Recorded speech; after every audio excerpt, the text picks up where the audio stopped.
नदीचं पाणी असेल, धरणाचं पाणी असेल, नाल्याचं पाणी असेल, तर तिथे मोठ्या प्रमाणात घाण येते, कारण तुमचा पाण्याचा सोर्स उघडा आहे.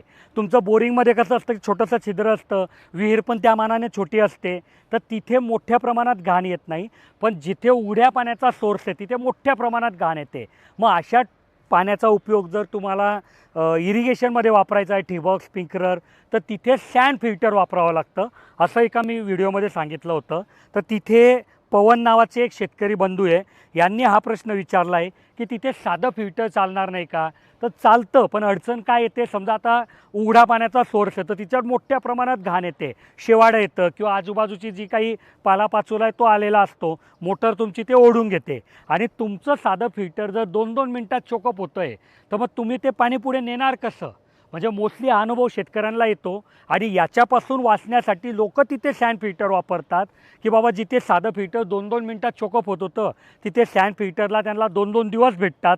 आणि म्हणूनच अशा ठिकाणी साधं फिल्टर वापरू नका. जिथे कुठे पाण्यात मोठ्या प्रमाणात घाण येते तिथे तुम्हाला सँड फिल्टर वापरावं लागेल. हो, मात्र सँड फिल्टरनंतर साधं फिल्टर लावणं बंधनकारक आहे, हेही महत्त्वाचं आहे. जर याच्याबद्दल माहिती अजून पूर्ण पाहिजे असेल तर एक व्हिडिओ मी बनवली आहे, आमच्या यूट्यूब चॅनल, फेसबुक पेजवर जाऊन ती शोधून घ्या. तिच्यामध्ये मी पूर्ण माहिती दिली आहे की सँड फिल्टर म्हणजे काय, सँड फिल्टर कसं वापरावं आणि त्याच्यानंतर साधं फिल्टर लावणं का जरुरी असतं. जर तुम्हाला ठिबक सिंचन, स्प्रिंकलरबद्दल काही मनात डाऊट असतील, प्रश्न असतील, तर तुम्हाला ते आता ताबडतोब सोडवता येतील. त्याच्यासाठी आम्ही एक सेवा तुमच्याकरता उपलब्ध करून दिली आहे की आमचे इंजिनियर सकाळी 8 ते संध्याकाळी 6 वाजेपर्यंत उपलब्ध असतात.